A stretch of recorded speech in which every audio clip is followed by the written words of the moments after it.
when there are no living beings looking around.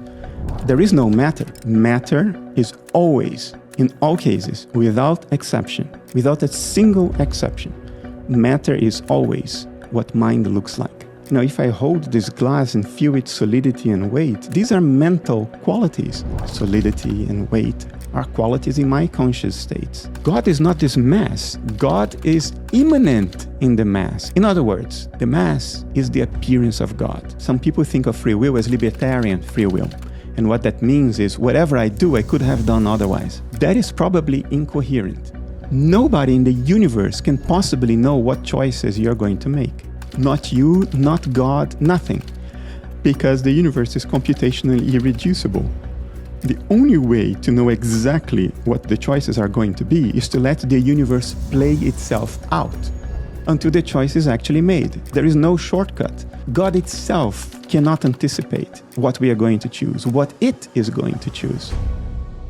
The man you saw is Dr. Bernardo Kastrup, a former CERN scientist and one of the world's leading voices in the philosophy of mind. What he says about reality might quietly change the way you see everything. What he's about to explain doesn't demand belief, but it may quietly rewrite what you thought was real. Listen closely. Everything is inherently mental. That's the basic starting point of analytic idealism. For most people, the world feels simple. There's an outside reality, and there's an inner world. Science over the last few centuries has been built on this separation. It assumes that what we observe out there exists independently of us, that we are passive witnesses of a universe running on its own. Kastrup challenges this model with logic. When we examine closely, what we call the physical world has only ever arrived through sensation, light, sound, touch, and all of those sensations are experienced within consciousness. The implications are quiet, but far-reaching. Instead of dismissing the inner world as subjective noise, Kastrup proposes that it might be the only thing we've ever truly had access to. That the outside might not be outside at all, but a structured experience emerging from within something more fundamental. He calls this framework analytic idealism, and while it shares a name with older forms of philosophical idealism, Kastrup's version is sharper. It doesn't ask you to believe, it asks you to observe carefully and notice what's always been in front of you. But he doesn't stop at theory.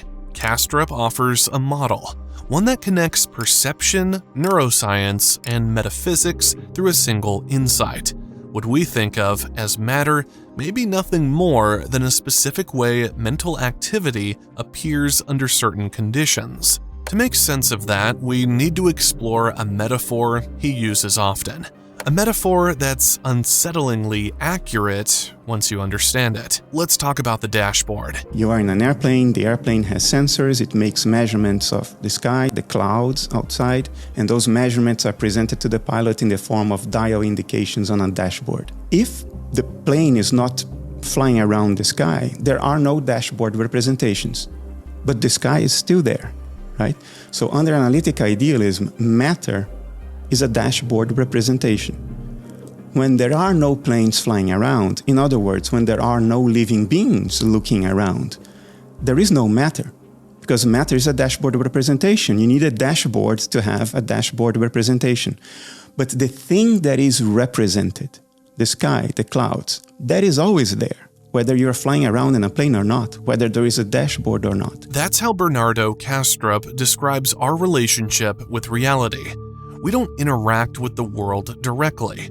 We interface with readings, signals, representations. Our senses act like instruments.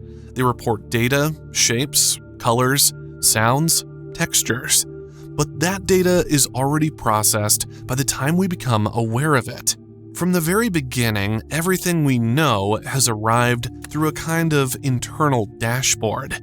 We assume we're seeing the world, but what we're really seeing is an organized stream of impressions, filtered, structured, and delivered into awareness. This model becomes even more interesting when we look at the brain. To an outside observer, the brain appears as matter, neurons firing, regions activating, but to the person living within it, those same processes are thoughts, memories, emotions. The inner and the outer are two sides of the same event, but from radically different angles. Kastrup's insight is that this logic doesn't stop at the brain. It extends outward to everything. What we call matter is just how mental activity appears when observed from a different perspective, the dashboard view. This changes how we think about science. Science has been incredibly effective at finding patterns in how the dials behave. It tells us how temperature affects pressure, how motion affects space, but it doesn't tell us why the dashboard exists or what powers the plane. That's where Kastrup's model opens a new door. The dashboard only lights up when someone is there to read it. Without awareness, the instruments stay dark. But the sky, the deeper reality, remains, even when no one is watching. Matter, then, is not the source, it's a response, a reading. And if everything we know is filtered through that interface, then maybe what we call the physical world is just the visible face of something much deeper. Next, we'll look at the surface more closely, because the closer we examine matter, the more it starts to behave like a message. The brain is simply what mental activity looks like when observed from the outside. So you don't even get to, oh, then mental activity creates the brain. Well, in a sense, yes, but it's not deliberate. It's not an act of creation. It's a spontaneous thing. The brain is what mental processes look like. It's the appearance of it. We're taught to think of matter as solid, independent, real in a way that thoughts or emotions are not. But if we pause and investigate, that solidity starts to unravel. At the quantum level, particles behave more like possibilities than things. They don't have definite positions until measured. They aren't stable building blocks. They're fluctuations in a field. Events, not objects. That alone should make us question what matter really is. Now, take the human brain. To an outside observer, it's a physical structure. But to the one living it, it's not gray tissue. It's a theater of emotion, memory, imagination. These aren't two separate things. They're two appearances of the same process, seen from different perspectives. Your mental inner life looks like a brain from the perspective of someone else. So behind this very concrete materiality, we know that at least in the case of the nervous system of human beings, behind that, underlying that concrete materiality is just mental states. Your sorrows, your desires, your regrets, your feeling of hunger, the redness of a strawberry, the sweetness of the strawberry when you eat it, and that all appears to others in the form of very concrete matter. Here's the key. That principle doesn't stop with the brain. If we follow it honestly, it leads us to a larger idea, one that touches every object in the universe. Matter is not the source of consciousness. It's the appearance of consciousness, shaped by perspective, conditioned by dissociation, and rendered into a form that can be observed. In this view, the material world isn't a fundamental layer. It's a secondary effect, a visible representation of processes that are, at their core, mental. But these mental processes aren't inside your head. They're not yours in isolation. They're local expressions, like ripples on a larger surface. So when you hold a glass of water, what you're actually holding is a stable, shared representation of a deeper mental dynamic. Its weight, its coolness, its transparency, all arise within experience. But the structure itself, the glassness of it, belongs to a broader field, one that isn't material in nature. This is where things start to shift, because if everything we touch is actually a translation, an appearance, then the hard edge of materialism begins to dissolve, not into mystery, but into something more precise, the recognition that what we call stuff is the outside view of something thinking, and what we see as physical form may be consciousness, seen from the wrong side of the mirror. Appearances arise when there is a boundary between the observer and the observed. If they are not distinct, there are no appearances, because appearances are what something looks like from the outside. For there to be an outside, there has to be a division, a boundary between the inside and the outside. So the observer looks from the outside, and the observed exists in the inside. Pay close attention to this, because it's one of the most important shifts in the entire model. We usually think of ourselves as separate minds, moving through the world, enclosed in bodies. But what if that sense of separation is a kind of illusion? A useful one, yes, but still an illusion. According to this framework, there is only one mind, one universal field of consciousness. The reason we feel separate from one another isn't because our minds are split, but because they are dissociated. Dissociation is a psychological process where one mind divides, creating seemingly distinct centers of experience. In psychiatry, it shows up in conditions like dissociative identity disorder, but here, the idea is expanded. Nature itself is undergoing dissociation. Each of us is a localized version of the whole, appearing separate but rooted in the same field. You are not isolated from the rest of reality.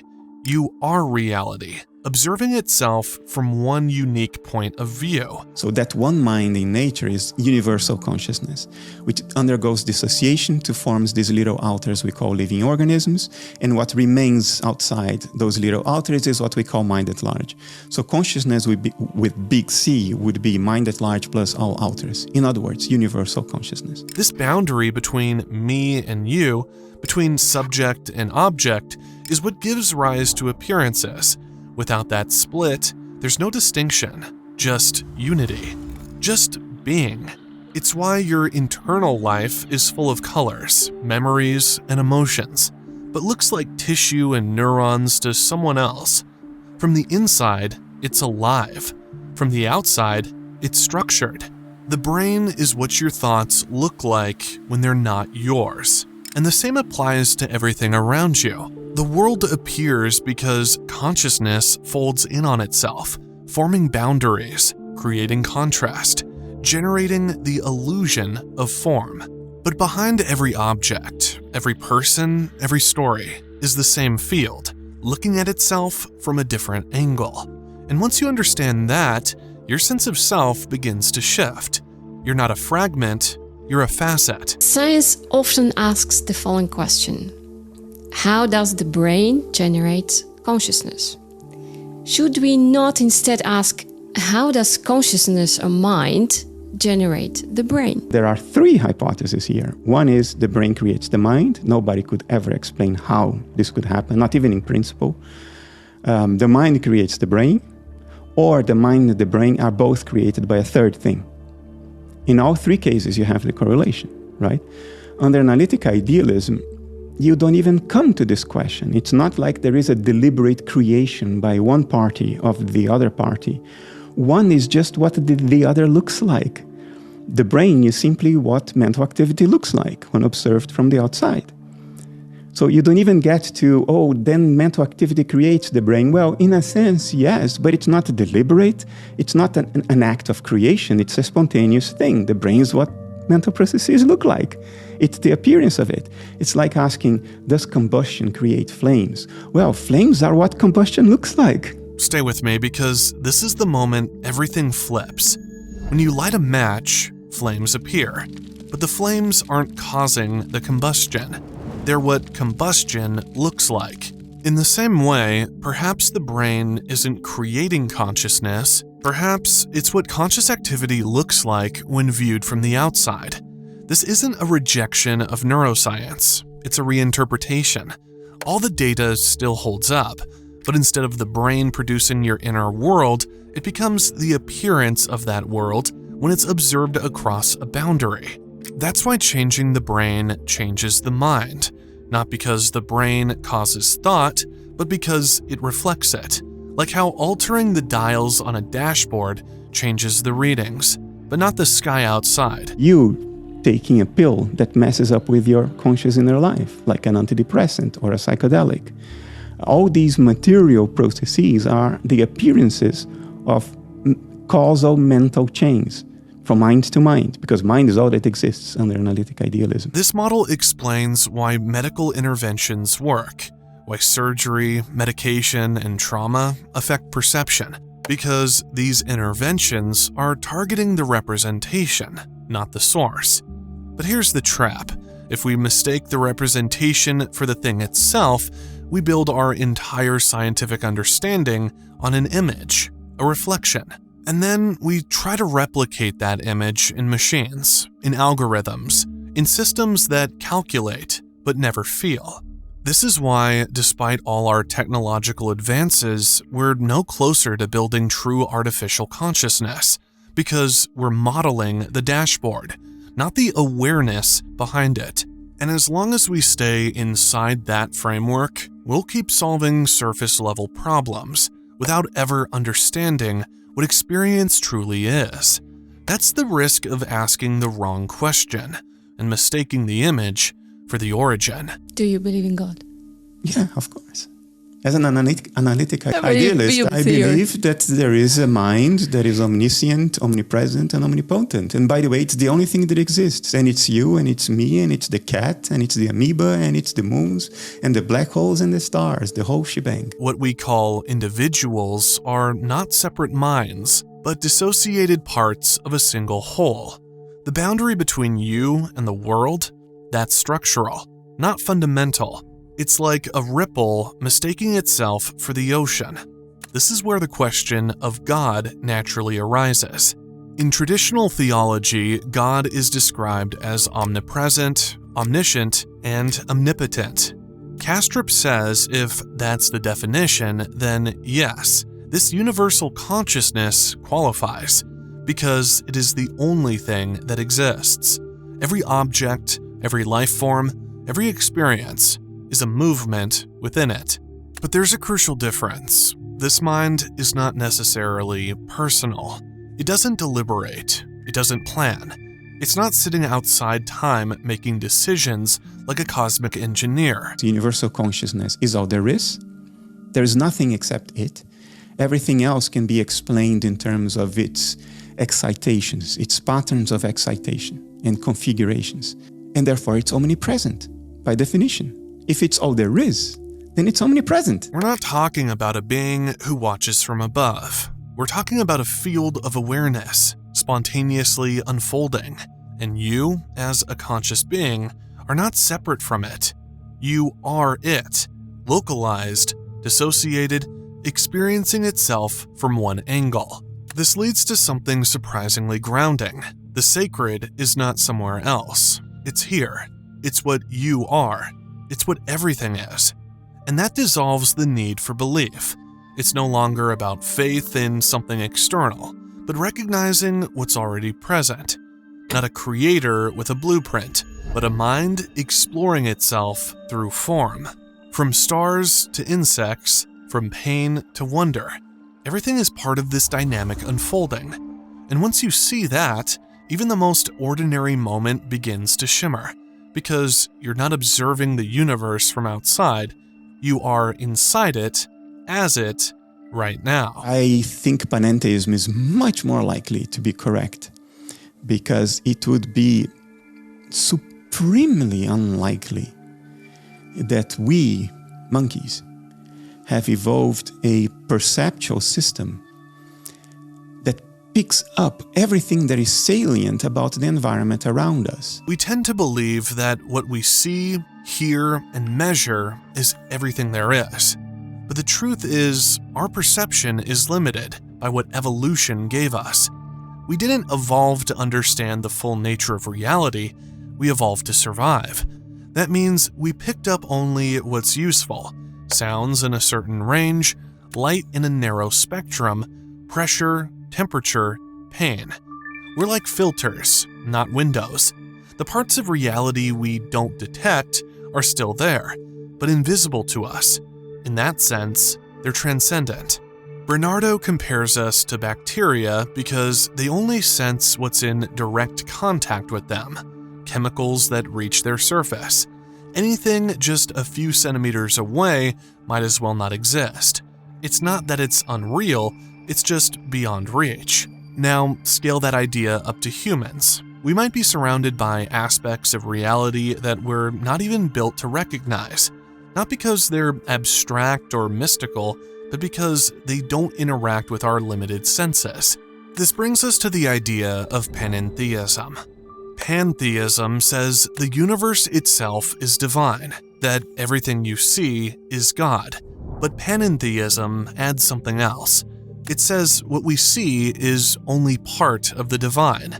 The rest goes beyond perception. The divine includes the universe, but isn't limited to it. Under analytic idealism, this makes sense. If everything we perceive is the appearance of mind, then that appearance is already a reduction. It's what fits into our internal dashboard. But the mind behind the image, that extends further than we can measure or even imagine.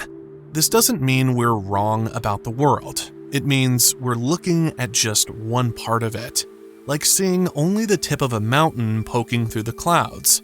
And it reminds us that science, for all its power, studies the part of reality that shows up, the part that gets rendered into form. But some things, by their nature, don't render. They don't fit into our senses. They don't show up on the dashboard, but they're still part of what is. That's what transcendence means here. Not supernatural, just out of frame. Under analytic idealism, it's not incoherent to think that telepathy can happen. Because dissociation, like any process in nature, is bound to not be perfect. So under analytic idealism, it's conceivable, even plausible, that under extraordinary circumstances, such as emotional upheaval, you could have telepathy going on between people who are affectively very connected to one another. The idea is simple. If all reality is mental, and if individual minds are just local dissociations of a universal consciousness, then it makes sense that those boundaries aren't always perfect. They're stable, but not absolute. This means that under certain conditions, strong emotion, trauma, deep connection, those boundaries might loosen, and when they do, information might slip across. This is how analytic idealism creates space for things like telepathy, not as magic, not as pseudoscience, but as a possible effect of a natural process that isn't airtight. In ordinary life, we think of ourselves as closed systems. My thoughts are in my head, and yours are in yours. But if both minds are just parts of a greater whole, then that separation is already an illusion. The only thing keeping experiences apart is the strength of the dissociation. And like everything else in nature, dissociation may vary in intensity. This opens the door, not just for telepathy, but for many kinds of anomalous experiences. People who claim to sense events before they happen, or feel things at a distance, or perceive something beyond the five senses, might not be imagining anything. They might just be touching a layer of reality we usually block out. But that doesn't mean every strange claim is real. Analytic idealism doesn't say these things must happen. It just says they're no longer impossible. It removes the hard boundary that materialism places on experience. Instead of saying that can't happen because the brain is closed, it says if the mind is fundamental and if dissociation is imperfect, then some degree of crosstalk is to be expected. Of course, these moments are rare, unpredictable, and hard to measure, but that doesn't make them meaningless. It just makes them difficult to explain from within the dashboard. Some people report these things in moments of crisis, others through meditation or altered states, and if their accounts seem confusing, it might be because we lack the language or the tools to make sense of them. They don't fit our instruments, but maybe the world is bigger than our instruments allow. Now, in reality, we have every reason to think that time and space exist only in here. We create time and space as a sort of a filing system for information about the world. Time as not fundamental, as an emergent property of more fundamental structures in reality. We treat time like a constant, a flowing line from past to present to future. But if everything is mental, and the mind works differently than a clock or a ruler, then maybe time isn't what we think it is. According to this model, time is not out there. It's something we generate internally so that we can organize experience. It helps us sort events. It gives structure to change, but it's not fundamental. It's not built into the fabric of reality itself. Kastrup describes reality as a kind of structure, a web of meaning, not a sequence of events, but a network of relationships. And what we call time is just one way of navigating that structure. It's like looking through a narrow slit in a fence. We see one thing after another, and we assume that's how the world works. But the world behind the fence doesn't change just because we're only seeing a small piece. This view has deep consequences for how we understand birth and death. If time isn't fundamental, then beginnings and endings aren't either. They're perspectives, ways of marking change, not absolute truths. Our lives feel like journeys with a clear starting point and an eventual end. But from outside the time-bound view, there may be no start and no stop. Just the ongoing presence of consciousness, flowing through different expressions. That also means that birth isn't the beginning of consciousness, and death may not be the end. These are transitions in appearance, not in essence. Kastrup uses the phrase, the crystal of eternity, to describe reality as it is in itself, outside time and space. In this model, what we call events are shadows projected into time from that larger structure. They're real, but only from a particular angle. What changes is not the substance, but the way it appears to itself. So when we think about who we are and when we began, it may be more accurate to say, we didn't begin, we became visible. You do make that choice. In that sense, you have free will, in the sense that you have agency. But your choice is determined by that which you are. And you can't be other than what you are. And therefore, there is no could have been. So yes, we all make choices. But that may not be libertarian in the sense that we like to think that we could have made other choices. Maybe no. Maybe we couldn't. When people hear that everything is mind, they often ask, what about free will? If consciousness is one field, playing out through patterns and appearances, does that mean we're just following a script? The answer is more subtle. Yes, we make choices, but those choices come from who we are in that moment. From our structure, our memories, our patterns, our internal conditions. We don't act randomly, and we don't always act freely in the way we imagine. The common view of free will says, I could have done otherwise, but in reality, our choices reflect exactly who we are.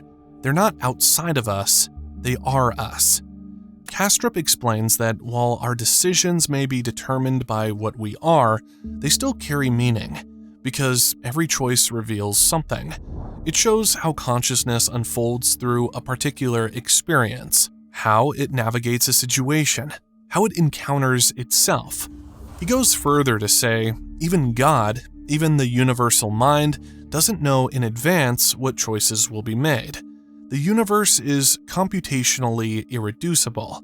That means the only way to know what will happen is to let it play out. There are no shortcuts. Nobody in the universe can possibly know what choices you're going to make. Not you, not God, nothing. Because the universe is computationally irreducible. The only way to know exactly what the choices are going to be is to let the universe play itself out. This brings an important shift. Meaning comes from discovery. Each decision isn't just an outcome, it's a moment of self-realization, a reflection of what consciousness is, as it expresses itself through you. So even if we couldn't have chosen differently, the choice still matters, because through it, something is learned, something becomes clear, and that may be the most powerful idea of all. You're not here to control reality, you're here to reveal it, not through perfection or prediction, but through participation. One moment, one decision, one unfolding at a time. In this model, free will doesn't mean total control. It means being an active expression of what reality is discovering through you. If you're here, still listening, that already says something. Maybe you didn't choose this video by accident. Maybe something in you, something beyond the surface, wanted to remember.